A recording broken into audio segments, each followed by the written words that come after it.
Isaorantsika hatrany ny tompo ny amin'ny fafana mbola mifampitrotro ambavaka ka raisitsika ho tombontsoa fiombonam-bavaka zay anasako anao ampitiavana mba hiaraka ahatanteraka izany. Vavaka isika tompoko.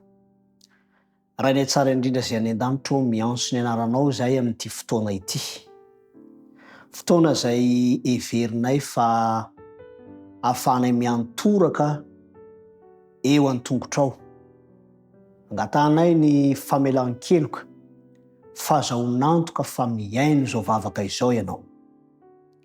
Ny namanay Valisoa izay manana olana amin'izao fotoana izao satria eo amin'ny toeram-piasana hatrany amin'ny mpampiasa ka hatraty amin'izy ireo izay miasa amin'izany toeram-piasana izany dia manana olana ary misy mihitsy aza voatazona vokatra zany. Tompo malalo, ny angatanay aminao dia ny mba hidiranao an-tsehatra voalohany indrindra, ampaherezanao ireo mpanomponao ireo raha mandalo izany fisedrana izany izy ireo. Meo azy ireo tompo ny fanantenana fa ianao lay Andriamanitra mpanafaka.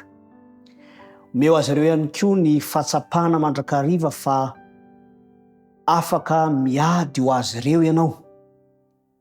Ka angatanay manokana tompo mba ny fidiranao an-tsehatra ny ahitan'izy ireo ny rariny ao anatin' zany toe-jahatra sarotra izany zay mahatonga azy ireo ho voatonontonona.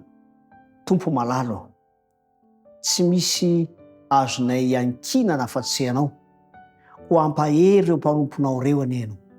Hiditra an-tsehatra hikasika ary anamboatra ny toe-jahatra rehetra mba hisehoany ny voninahitrao, mba ahafahan'izy ireo ihany koa mankasitraka izany fidiranao an-tsehatra izany.